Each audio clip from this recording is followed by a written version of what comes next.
Untuk teman-teman calon pelamar CPNS tahun 2023, ada informasi terbaru terkait dengan perkembangan dari penerimaan CPNS tahun 2023 ini.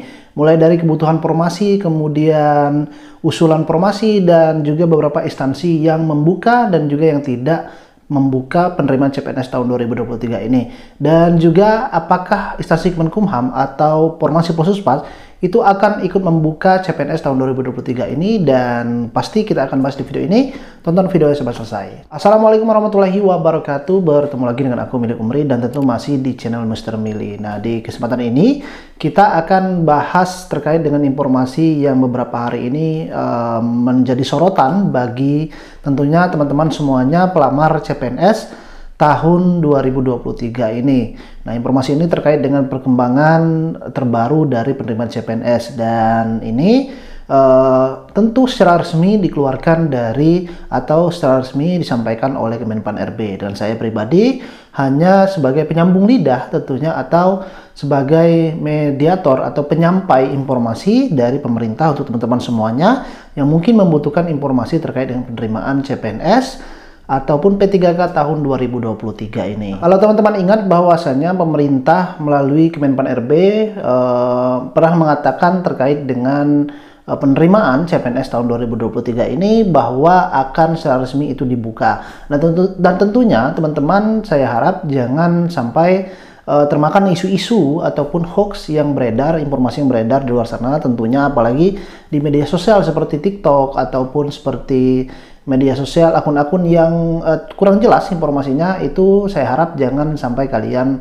mudah percaya begitu saja. Cross check lagi dan juga cek lagi, dan perbanyak literasi tentunya terkait dengan penerimaan CPNS, karena semakin dekat penerimaan CPNS ini tentu semakin banyak informasi-informasi yang beredar yang entah tidak jelas kebenarannya, dan pastinya informasi secara resmi itu bisa kalian lihat di website ataupun akun sosial media Kemenpan RB dan juga instansi yang ingin kalian ikuti. Kalau kalian ingin ikuti instansi Kemenkumham, berarti cek di website ataupun di akun resmi Kemenkumham. Di sana cukup jelas informasi. Kalau memang penerimaan CPNS itu mulai dibuka, pasti akan diinformasikan oleh Kemenpan RB dan juga tentunya oleh instansi terkait. Oke, kita langsung ke topik ini. Informasi terbaru terkait dengan penerimaan CPNS, bahwasanya beberapa hari yang lalu itu ada rapat dengan Komisi 10 DPR RI dengan Kemenpan RB terkait dengan kebijakan pemenuhan kebutuhan ASN guru. Ini disampaikan langsung oleh Bapak Alex Denny selaku Deputi SDM Aparatur Kemenpan RB. Nah, apa saja poin-poin yang tercantum dalam rapat tersebut? Dan kita lihat ini informasi yang pertama terkait dengan rencana kebijakan pemenuhan ASN tahun 2023 dan juga sampai dengan 2030. Jadi untuk fokus tahun 2023 sampai 2030 ini, rencana kebijakan pemenuhan ASN ini ada dua ya, ada P3K dan juga ada CPNS. Jadi memang untuk sektor pendidikan dan juga sektor kesehatan ini menjadi prioritas utama, apalagi banyaknya sekarang penyelesaian tenaga honorer ataupun tenaga TKS bagi beberapa instansi ataupun bagi beberapa seperti perawat, kesehatan. Nah, itu kan menjadi prioritas utama dari kebijakan pemenuhan ASN dari Kemenpan RB dan juga instansi terkait, bahwa sektor pendidikan dan juga sektor kesehatan ini masih mendominasi. Untuk sektor pendidikan ini mencakupi tenaga guru yang ada di Pemda, tenaga guru di instansi pusat dan juga tenaga dosen. Dan untuk kesehatan juga mencakup tenaga kesehatan di Pemda dan juga instansi pusat. Baru kemudian ini tenaga teknis fungsional dan juga tenaga teknis pelaksana. Jadi memang untuk pendidikan dan juga kesehatan masih menjadi prioritas utama untuk penyelenggaraan ataupun penerimaan ASN mulai dari tahun 2023 sampai dengan 2030. Tapi tidak menutup kemungkinan untuk formasi-formasi yang lainnya ini tetap akan membuka di luar dari pendidikan atau tenaga pendidik dan juga tenaga kesehatan. Jadi masih akan dibuka, walaupun mungkin kuotanya ke depannya ini akan memang sangat selektif atau sangat sedikit, tetapi tetap akan ada untuk formasi ataupun tenaga-tenaga teknis lainnya. Kemudian disampaikan juga oleh Bapak Alex Denny untuk kebutuhan ASN nasional pada tahun 2023. Jadi ASN ini terdiri dari CPNS, kemudian P3K ya. Jadi ASN itu ada dua, ada CPNS dan juga P3K. Untuk pusat, kalau kita lihat di tabel ini, yang dibuka itu kurang lebih sekitar 46.666 kebutuhan. Ini kebutuhan ya, bukan formasi yang nanti akan dibuka. Jadi beda. Formasi yang akan dibuka dan kebutuhan itu beda. Jadi kalau kebutuhan itu berarti instansi pusat itu butuhnya 46.666 ASN atau penerimaan ASN tahun 2023 ini. Terdiri dari CPNS dosen itu sebanyak 15.000, kemudian CPNS tenaga teknis lainnya, itu CPNS tenaga teknis lainnya itu ya seperti mungkin ada peranata komputer atau kejaksaan dan juga yang lainnya. Jadi di luar dari tenaga kesehatan atau tenaga pendidikan. Kalau dosen kan itu masuknya ke ranah pendidikan. Kemudian ada juga selain dari CPNS, pusat juga akan membuka P3K, terdiri dari P3K dosen, tenaga guru, tenaga kesehatan, dan juga tenaga teknis lainnya. Ini untuk pusat ya. Kemudian untuk daerah, untuk daerah ini tidak dibuka CPNS. Sekali lagi ya, daerah tidak dibuka CPNS. Hanya dibuka untuk P3K. Jadi kalian harus bedakan ya antara instansi pusat dengan instansi daerah. Jadi berbeda antara instansi pusat dan instansi daerah, itu berbeda. Kalau instansi pusat itu contohnya seperti kementerian, kemudian lembaga. Nah, itu kan instansi pusat. Kemudian kalau instansi daerah itu contohnya seperti Pemda, penerimaan pemerintah daerah atau pemerintah provinsi, pemerintah kota, Pemkot. Nah, itu masuknya dalam ranah daerah atau CPNS daerah. Nah, kemudian ada yang bertanya juga dari teman-teman semuanya. Kemudian kalau misalnya contoh ini, formasi penjaga tanah atau Polsuspas ini kan penerimaannya daerah. Berarti kalau daerahnya nggak buka, hanya ada P3K, ya gimana berarti contohnya kan? Apakah tidak membuka juga Polsuspas? Nah, Polsuspas itu atau penjaga tanah itu kan instansinya Kemenkumham. Kemenkumham itu masuknya instansi pusat. Jadi tidak ada hubungannya dengan daerah ataupun kabupaten kota yang tidak membuka penerimaan CPNS. Jadi sekali lagi tidak ada hubungannya ya. Jadi kalian harus bedakan antara instansi pusat dan juga instansi daerah. Nanti di akhir kita akan bahas terkait dengan formasi Polsuspas ini, apakah tahun ini membuka atau tidak. Pasti kalian tonton video ini sampai selesai ya. Kemudian kita lanjut, kita lihat lagi untuk instansi daerah ini. Hanya dibuka sekali lagi untuk P3K, jadi CPNS tidak dibuka. Untuk P3K ini seperti P3K guru, P3K tenaga kesehatan, dan juga P3K tenaga teknis lainnya. Untuk daerah ini yang dibuka ini cukup banyak ya, 943.000 yang dibuka. Jadi berbeda dengan pusat. Karena kalau pusat itu kan instansinya hanya ada beberapa kementerian, kemudian beberapa lembaga. Kalau daerah ini kan banyak.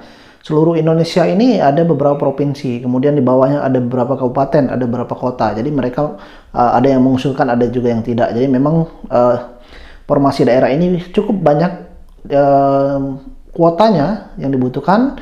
Ini 943.373. Kemudian untuk jumlah alokasi PNS untuk lulusan sekolah kedinasan. Jadi sekolah kedinasan itu masuknya ke PNS ya. Karena mereka nanti setelah selesai pendidikan, ikut sekolah kedinasan pendidikan, kemudian lanjutnya nanti mereka tetap akan menjadi seorang ASN atau menjadi PNS.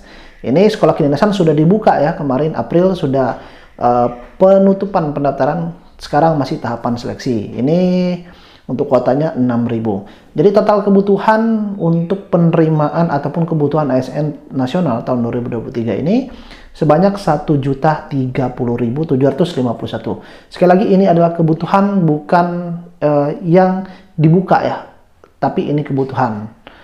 Kemudian kita lihat untuk statistik usulan formasi ASN. Nah, kalau teman-teman ingat bahwasanya saya pernah buat video, kalian bisa tonton videonya terkait dengan salah satu surat edaran yang dikeluarkan dari Kemenpan RB untuk pejabat pembina kepegawaian atau PPK instansi pusat atau instansi daerah tentang pengadaan aparatur sipil negara. Jadi untuk instansi daerah dan juga instansi pusat dalam surat ini mereka diminta untuk mengusulkan atau mereka diminta untuk menyusun formasi apa saja yang instansi ataupun seperti kementerian atau lembaga yang membutuhkan atau yang ingin ikut penerimaan CPNS tahun 2023 atau P3K tahun 2023 ini. Nah, dalam surat tersebut pada poin 3 dijelaskan bahwa instansi pemerintah mengusulkan kebutuhan ASN yang memuat data terkait struktur organisasi, analisis beban kerja, asistensi pegawai, jumlah usulan kebutuhan ASN, dan masa hubungan perjanjian kerja. Jadi intinya instansi pemerintah baik daerah ataupun pusat itu diminta untuk mengusulkan kebutuhan formasinya itu mulai tanggal 20 Maret sampai dengan terakhir 30 April. Jadi kalau 30 April artinya sudah selesai. Sekarang kan Mei. Jadi video ini dibuat ini Mei, artinya telah selesai untuk masa pengusulan per 30 April. Nah, pada surat ini juga kemudian dilanjutkan ini kemarin bahwa rapat dengan Komisi 10 Bapak Denny menjelaskan statistik usulan formasi. Nah, tadi kan kalau tadi kebutuhan, ini usulan ya, usulan formasi. Artinya ada memang jauh di bawah, jadi tidak mencukupi di usulannya. Jadi tidak mencukupi kebutuhan ya. Jadi usulan ini berbeda dengan kebutuhan. Nah, untuk usulan formasi ASN tahun 2023 yang telah disampaikan oleh instansi daerah ataupun pusat per tanggal cut off ini artinya sudah ditutup ya per tanggal 10 Mei 2023. Nah, untuk tenaga teknis untuk CPNS itu 18.695, kemudian untuk P3K ini untuk pusat 100.776 dan untuk daerah 79. Nah, artinya ini untuk P3K lebih banyak ya untuk instansi pusatnya. Kemudian untuk P3K guru pusat 169, kemudian daerah 278.102. Nah, untuk guru ini ada guru pusat hanya sedikit dibuka 169 untuk P3K ya. Kemudian untuk P3K tenaga kesehatan ini 22.000 pusat, daerah 165.000.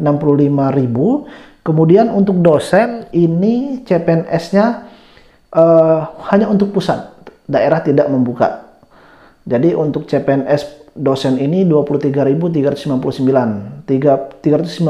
Jadi untuk pusat saja ya, universitas pusat, kalau daerah tidak membuka. Untuk P3K juga untuk dosen ini untuk pusat juga, untuk daerah tidak membuka. Nah, ini artinya usulan yang telah diusulkan oleh beberapa instansi, baik itu di kementerian ataupun di lembaga atau di instansi daerah ya. Nah, sekarang kita lihat data terakhir terkait dengan daftar instansi pemerintah yang tidak, sekali lagi ya, yang tidak mengusulkan formasi ASN tahun 2023. Jadi kalian bisa baca di sini kurang lebih ada 6 kementerian lembaga dan juga ada 45 kabupaten kota. Nah, kalau instansi pusat ini yang tidak mengusulkan ya, ini tidak mengusulkan. Artinya kalau tidak mengusulkan mereka tidak membuka penerimaan baik itu CPNS atau P3K ya, untuk tahun 2023. Nah, ini untuk instansi pusat, Kementerian Koordinator Bidang Kemaritiman dan Investasi, Badan Standarisasi Nasional, Badan atau BMKG, Kepaniteraan Sekretariat Jenderal Mahkamah Konstitusi atau MK, kemudian Badan Nasional Pencarian dan Pertolongan, ini maksudnya Basarnas ya, dan juga terakhir Ombudsman Republik Indonesia. Artinya ada 6 instansi pusat dan ada 45 instansi daerah terdiri dari pemerintah kota, kemudian ada pemerintah kabupaten juga, ada juga pemerintah provinsi. Nah, ini yang tidak mengusulkan. Berarti kalau yang tidak ada di tabel ini, berarti instansi daerah ataupun kementerian-kementeriannya itu akan membuka, artinya mengusulkan ya, mengusulkan. Nah, termasuk kalau kita lihat di sini tidak ada yang namanya instansi Kemenkumham. Artinya kalau di sini di tabel ini tidak ada instansi Kemenkumham, berarti kemungkinan besar instansi Kemenkumham itu akan membuka karena berarti mengusulkan instansi Kemenkumham. Nah, tetapi sekali lagi informasi yang diusulkan kita tidak tahu. Kita masih menunggu informasi resmi. Apakah informasi tersebut termasuk formasi penjaga tahanan. Nah, dan seperti yang saya jelaskan di awal tadi ya, ini terkait dengan pertanyaan teman-teman. Banyak juga teman-teman yang mempertanyakan untuk formasi Polsuspas atau penjaga tahanan ya, instansi Kemenkumham buka atau tidak tahun ini. Kalau kita lihat di tabel ini tabel daftar instansi yang tidak mengusulkan atau tidak ikut. Nah, nama Kemenkumham di sini nggak ada. Artinya kemungkinan besar instansi Kemenkumham mengusulkan. Tetapi sekali lagi, formasi yang diusulkan kita belum tahu apa saja. Adakah formasi penjaga tahanan atau Polsuspas ini, atau formasi imigrasi? Nah, kita belum tahu. Jadi kita tunggu informasi resminya, baik itu dari Kemenpan RB ataupun dari instansi Kemenkumham langsung. Pastinya kalau sudah ada informasi resmi, akan aku sampaikan baik di video ini atau di YouTube aku, ataupun mungkin akan langsung aku sampaikan di Instagram aku, Milik Umri. Jadi silakan kalian bisa follow, bisa subscribe untuk kalian mengetahui ya informasi perkembangan terbaru dari penerimaan CPNS. Nah, kemudian ada teman-teman yang bertanya juga, mereka bilang, Bang, untuk pemerintah Kota Bengkulu, Kota Bengkulu tempat saya tidak membuka penerimaan ini, instansi daerahnya tidak membuka. Apakah Polsuspas juga tidak buka di Bengkulu? Nah, ini kan kalian tidak paham, artinya kalian tidak membaca ya, atau memperbanyak literasi. Jadi saya pernah sampaikan di video sebelumnya, itu bedakan antara instansi daerah dan juga instansi pusat. Kalau instansi daerah itu ya seperti badan, kemudian seperti lembaga, seperti kementerian. Kalau instansi daerah itu seperti contoh pemerintah kabupaten, pemerintah kota, pemerintah provinsi. Itu yang disebut dengan pemerintah daerah. Nah, apakah Polsuspas atau penjaga tahanan ini kalau kota Bengkulunya, contoh di sini ya, kota Bengkulu nggak buka. Apakah Polsuspas di Bengkulu nggak buka? Nggak ada kaitannya. Jadi tidak ada kaitannya antara pemerintah daerah, baik itu pemerintah kota, provinsi, atau kabupaten, dengan penerimaan penjaga tahanan. Penerimaan penjaga tahanan dan Polsuspas itu masuk ranahnya instansi pusat ya. Sekali lagi, instansi pusat, instansinya Kementerian Hukum dan Asasi Manusia. Jadi tidak ada hubungan daerah, kota, atau provinsi kalian, walaupun di kota, kabupaten kalian itu tidak buka. Contoh kota Bengkulu ya, tidak mengusulkan, artinya tidak membuka penerimaan. Nah, lantas Polsuspas di Bengkulu nggak ada, itu salah besar ya. Jadi Polsuspas itu sekali lagi kuncinya di instansi Kementerian Hukum dan Asasi Manusia. Kalau Kemenkumham membuka, ya mau di daerah kabupaten kotanya yang ada di tabel ini membuka atau tidak, nggak ada masalah. Berarti instansi Kemenkumham ya buka. Ya walaupun di kotanya nggak buka, karena induknya itu di instansi pusat, bukan induknya di instansi daerah, bukan induknya di kota Bengkulu. Ya walaupun memang penerimaan itu dibagi per wilayah. Kenapa dibagi per wilayah? Karena kantor wilayah Kementerian Hukum dan Asasi Manusia itu ada di 34 provinsi. Setiap provinsi itu ada. Itu hanya perwakilan di provinsi. Bukan mereka milik instansi daerah, atau bukan mereka nginduknya ke daerah. Mereka hanya perwakilan. Kenapa mereka membuka per daerah? Karena di daerah itu ada yang namanya unit pelaksana teknis, ya seperti kantor wilayah, lapas, rutan, rubasan. Nah, kan itu kan mereka hanya perwakilan, tetapi induknya itu instansi Kemenkumham. Jadi sekali lagi tidak ada hubungan atau kaitannya formasi penjaga tahanan atau Polsuspas itu tidak dibuka di kabupaten kota yang tidak mengusulkan. Jadi tidak ada ya, karena induknya atau kuncinya di Kementerian Hak Asasi Manusia. Kalau Kemenkumham buka, ya otomatis daerah kalian buka. Kalau Kemenkumham nggak buka, ya mau daerahnya buka, kita nggak akan buka Kemenkumham. Itu ya. Jadi silakan teman-teman bisa pelajari dan juga tetap pantau pastinya persiapan ya untuk penerimaan ASN tahun 2023 ini untuk CPNS ataupun P3K. Apalagi untuk pembelajaran atau persiapan menghadapi tes SKDCAT. Nah, untuk teman-teman yang mau ikut bimbingan belajar SKDCAT ataupun bimbingan belajar secara langsung, silakan kalian bisa daftar bimbel yang aku selenggarakan, dan di tabel ataupun di deskripsi ini kalian silakan klik ya, atau untuk pendaftaran bisa langsung ya ke DM ke IG aku Milik Umri, atau chat di link ya ada di deskripsi video ini. Silakan aku tunggu, dan sampai ketemu tentunya di kelas, dan kita akan persiapan untuk penerimaan CPNS tahun 2023 ini.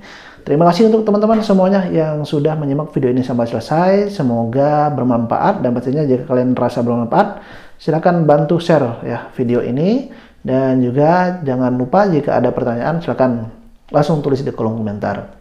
Dan terakhir aku ucapkan Assalamualaikum warahmatullahi wabarakatuh.